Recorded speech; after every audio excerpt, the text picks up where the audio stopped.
রান্না করছিল। কিছুক্ষণ পর জিন সবাইকে খাবার খাওয়ার জন্য ডাকে। জিন ডাকছে বলে জাঙ্কুক থেকে বলে, আমি তো সবাইকে খাবার খাওয়ার জন্য ডাকছি, চলো যাই। না, আমি কিছু খাবো না, যাও তুমি খেয়ে আসো। আরে এভাবে কি না খেয়ে থাকা যায় নাকি? চলো, আমি তো বলছি তোমাকে শাড়ি এনে দিব। আমার খেতে ইচ্ছা করছে না, সত্যি বলছি, যাও তুমি খেয়ে আসো। জাঙ্কুক আর তে যাচ্ছিল না বলে জিন তো সরাসরি ওদেরকে ডাকতে চলে আসে। কি রে জাঙ্কুক, আমি যে খাবার খাওয়ার জন্য ডাকছি সেটা কি তোর কানে যায় নাই? আরে আমি শুনতে পেয়েছি, কিন্তু তেকে বলছি খাবার খেতে চলো, ও তো যাচ্ছে না, ও বলছে আজকে কিছু খাবে না। আরে তুই বুঝতে পারছিস না, ও রাগ করেছে, আমি ওকে খাইয়ে দেবো, তুই যা। তখন জিনের কথা শুনে জাঙ্কুক তো খাবার খেতে চলে যায়। তে আসো, এভাবে না খেয়ে কিন্তু থাকতে হয় না। না আমি সত্যি বলছি, আমি কিছু খাবো না, আমার খেতে ইচ্ছা করছে না। আচ্ছা, আমি তোমার জন্য খাবার নিয়ে আসি, তাহলে তোমার ঠিক খেতে ইচ্ছা করবে। তে তো বারবার নাই বলছিল, কিন্তু কি শুনে কার কথা, জিন তো তের জন্য খাবার নিয়ে আসে। এই দেখো, আমি তোমার জন্য খাবার নিয়ে এসেছি, হা করো, আমি তোমাকে আজকে খাইয়ে দেই। কি, তুমি আমাকে খাইয়ে দেবে? হ্যাঁ দিব। কেন, মারা কি মেয়েদেরকে খাইয়ে দেয় না নাকি? আমি হয়তো তোমার নিজের মা না, কিন্তু মা তো। নাও হা করো।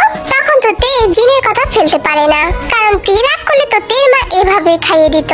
তখন জিন খাইয়ে দিচ্ছিল আর তে তো চুপচাপ খেয়ে নিচ্ছিল। আর জিন বুঝে যায় যে তে রাগ করেছে, আর রাগ করাটাই স্বাভাবিক। তে তুমি রাগ করো না, আমি লিসাকে এখানে আর রাখবো না, ওকে আমি হোস্টেলে পাঠিয়ে দেব। এই বলে জিন তেকে খাইয়ে দিয়ে সেখান থেকে চলে যায়। আর তে তো মনে মনে ভাবতে থাকে, বাহ, আমার শাশুড়িটা কত ভালো। আমি সিনেমায় দেখেছি, নাটকে দেখেছি, সবার শাশুড়ি কত বাজে বাজে থাকে, কিন্তু আমার শাশুড়িটা তো অনেক বেশি ভালো। তে মনে মনে ভাবছিল। আর তখনই জাঙ্কুক রুমে আসে। জান পাখি, তুমি একদম ঠিক করছো। কি করলাম আমি আবার? এই তো আমার মাটাকে তুমি দখল করে নিছো, তোমাকে এসে খাইয়ে দিয়ে গেল, তাই না? হ্যাঁ, দখল করে নিয়েছি, ভালো হয়েছে। তাতে কি তোমার হিংসা হচ্ছে নাকি? না না, আমার হিংসা হবে কেন? আমার বউ ভালো থাকলে আমি ভালো। তা ম্যাডাম, আপনার কি রাতটা একটু কমেছে? না, আমার রাতটা একদম কমেনি, আমি এখন ঘুমাবো। আর সকালে উঠে যেন দেখতে পাই তুমি আমার জন্য শাড়ি নিয়ে এসেছো, না ছাড়া কিন্তু আমি বাড়িতে চলে যাবো, বলে দিলাম। ওকে ওকে, তোমার কোথাও যেতে হবে না, আমি তোমার জন্য শাড়ি নিয়ে আসবো। তখন তো তে কাঁথা মুড়ি দিয়ে শুয়ে পড়ে, আর জাঙ্কুকও তার বউকে জড়িয়ে ধরে ঘুমিয়ে পড়ে।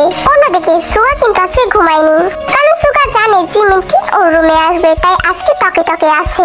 অনেক রাত হয়ে যাওয়াতে সুগা তো ঘুমের ভান ধরে, আর তখনই জিমিন সুগার রুমে আসে। আসলে এটা হলো জিমিনের ছোটবেলার একটা অভ্যাস। সুগা যদি বাড়িতে থাকে তাহলে সুগাকে না দেখলে ওর ঘুমই ধরে না। তখন তো জিমিন পিলপিল পায়ে সুগার রুমে আসে। ও দেখছিল সুগা আসলে ঘুমিয়েছে কিনা।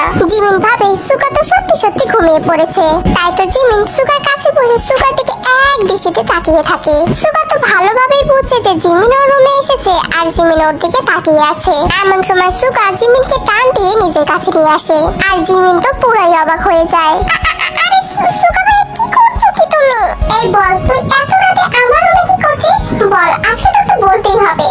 আমি তো একটা কাজের জন্য এসেছি। কাজটা কি প্রতিদিনই থাকে? তোর প্রতিদিনই কাজ থাকে, তাই না? আর কবে এসেছি? আজকে এসেছি, আর ফার্স্টের দিন এসেছিলাম। ও রিয়েলি? তাহলে কে কালকে ঘুমিয়েছিল এখানে? পেতনি, যাকে আমি তার রুমে দিয়ে আসলাম কোলে করে? ও, তার মানে সুগা ভাই আমাকে রুমে দিয়ে এসেছিল। কি মনে মনে কি ভাবছিস যে সুগা তোকে রুমে দিয়ে এসেছিল? তুই প্রতিদিন এই কাজটা করিস, তুই আগেও এই কাজটা করতে, আমি যখন বিদেশে গিয়েছিলাম না। আরে আমার তো ম্যাথ করতে করতে কলমের কালি ফুরিয়ে গিয়েছিল, একটা কলম চেতে এসেছিলাম তোমার কাছে, আমাকে ছাড়ো তুমি। ও রিয়েলি, কলম চেতে এসেছিলি? আচ্ছা ঠিক আছে, চল তো তোর রুমে দেখি তোর কলমের কালি ফুরিয়েছে কিনা। এই বলে সুগা তো জিমিনকে ছেড়ে দেয়, আর জিমিন তো উঠে বসে। চল গিয়ে দেখি তোর কলমের কালি ফুরিয়েছে কিনা। আরে না না না, এইখানে বসে থাকো না, থাকো না। তাহলে বল, তুই কেন এসেছিস আমার রুমে? আর তুই ঘড়িটা কোথায় পাইছিলি? তুই কি আমার কাছ থেকে রেখে দিয়েছিলি নাকি? আরে না, তুমি যেদিন ইউকেতে গেলে সেদিন তো আমরা সবাই তোমাকে এগিয়ে দিতে গিয়েছিলাম, তারপরে আসার সময় দেখি তোমার ঘড়িটা তোমার হাত থেকে পড়ে গেছে, তাই তো আমার যত্ন করে রেখে দিয়েছি। আর আমার দোষ হয়ে গেল, আমি তোমার ঘড়ি রেখে দিয়েছি, আমি চুন্নি।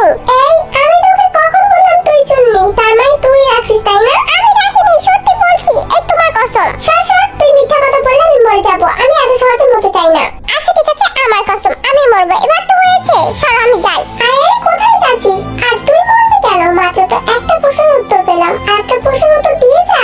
শোনো, আমি না তোমার সাথে কোনো গেম খেলছি না যে তোমার প্রশ্ন দেওয়ার জন্য আমি বাধ্য। আমি এখন ঘরে যাবো তো যাবো। কলম না নিতে এসেছি, নিয়েই তো গেলি না।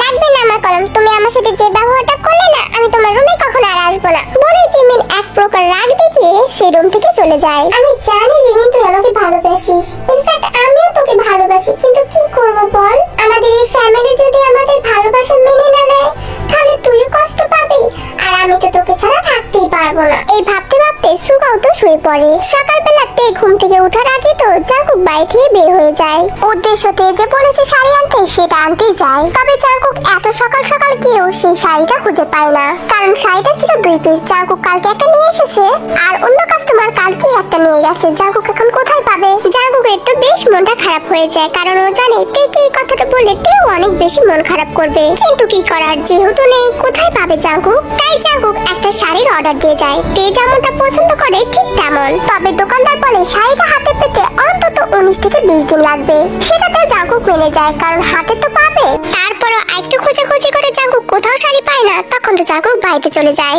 রুমে গিয়ে দেখে তে কিছু একটা হাতে নিয়ে অনেক বেশি হাসছিল। আর এত খুশির মাঝে জাঙ্কুক কিভাবে বলবে যে ও শাড়ি পায়নি? তে তো সাথে সাথে মনটা খারাপ করে নেবে। ও কাজে তুমি চলে আসছো, আমি তো তোমার ওয়েটই করছিলাম। কেন তে? শাড়িটার জন্য? হ্যাঁ, শাড়িটার জন্য, আবার তোমার জন্য। কেন আনোনি তুমি? আসলে তে শাড়িটা 2 পিস ছিল, কালকে আমি একটা নিয়ে এসেছি আর অন্য একটা কাস্টমার অন্যটা নিয়ে গেছে। আমি না পাইনি শাড়িটা। ও আচ্ছা, ঠিক আছে, সমস্যা নেই। কিন্তু শোনো, আমি না একটা অনেক সুন্দর ক্যাটালগ দেখে অনেক সুন্দর একটা শাড়ি অর্ডার দিয়েছি। হাতে পেতে একটু দেরি হবে, কিন্তু তোমার অনেক বেশি পছন্দ হবে। আচ্ছা ঠিক আছে, শাড়ির কথা বাদ দাও। এমনিতে আমার কয়েকদিন পর পরীক্ষা, আমি এখন শাড়ি কখন পরবো? তুমি পরেই আমাকে এনে দিও। তুমি তো মন খারাপ করোনি বলো? না, আমি মন খারাপ করিনি। আর এমন একটা জিনিস দেখেছি, আমি তো মন খারাপ করে থাকতেই পারি না। কি এমন দেখেছো? দেখি আমাকেও দেখাও তো।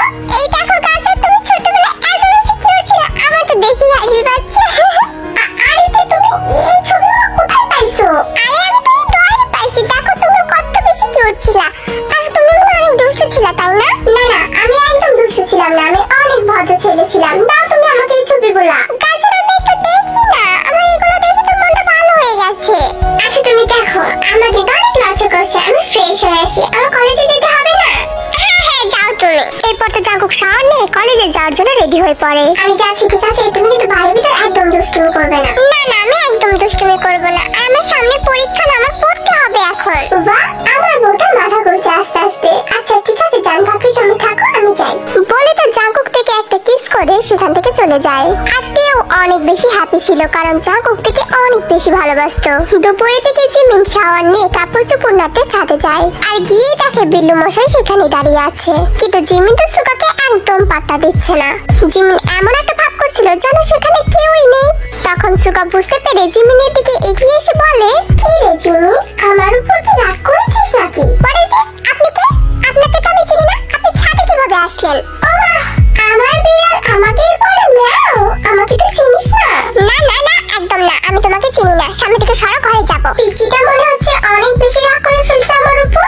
শাট আপ, আমাকে একদম পিচি বলবে না। কলেজে উঠবো কয়েকদিন পর, এখনো পিচি পিচি করছে। তুই যদি কলেজে উঠে ভার্সিটিও শেষ করে ফেলিস না, তারপরেও আমি তোকে পিচি বলবো। সেটা তুমি যা ইচ্ছা তাই বলো, আর সামনে থেকে সরো। বলে জিমিন একটা অ্যাটিটিউড মুড নিয়ে তো চলে যেতে নিয়েছিল, বাট স্লিপ কেটে তো সুগার উপরই পড়ে যায়। আর আনফরচুনেটলি ইয়নমিনের কিস হয়ে যায়।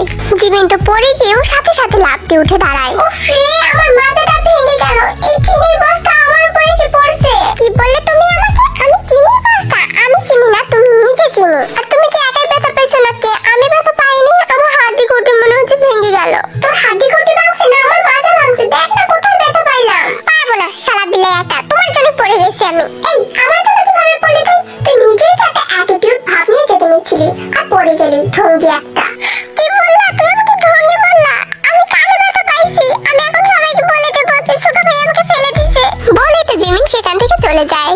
আর সুগা হা হয়ে থাকে, ও কিভাবে ফেললো সেটাই তো বুঝতে পারছে না ও। আসলে জিমিন তো মজা করছিল। এদিক থেকে জিমিন পড়ে গেছে, তা আবার সুগার উপর জিমিনের তো ভালোই লাগছিল।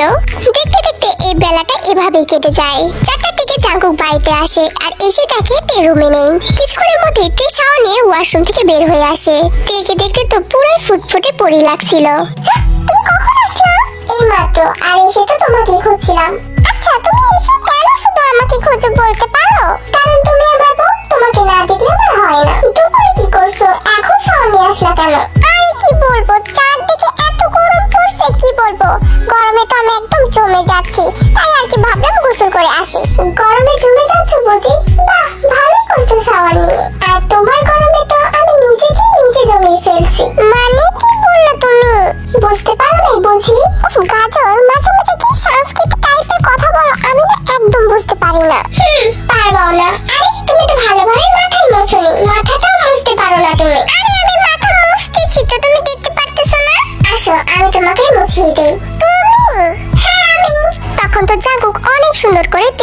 মুছিয়ে দেয়। জাঙ্কুকের তো তার বউকে সেবা করতে অনেক বেশি ভালো লাগে, আর লাগবে না কেন তার পিচ্চি বউ বলে কথা। এভাবে দেখতে দেখতে আরো বেশ কয়েকটা দিন কেটে যায়। লিসা তেমন জাঙ্কুকের কাছে ঘেঁষে না। যদি এমনটা দেখে তাহলে জিনি তো ওকে বকাবকি করে। আর ওদের তিনজনের সামনে এক্সাম, আর জাঙ্কুক বলাতে তে তো অনেক বেশি মন দেয় পড়াশোনাতে। আর জিমিনও ভেবে নিয়েছে ও পরীক্ষা দেবে, তারপরে সুগাকে ভালোভাবে পটাবে, তাই ও অনেক বেশি মন দিয়েছে। যেহেতু সামনে এক্সাম, গাফিলতি করলে তো চলবে না।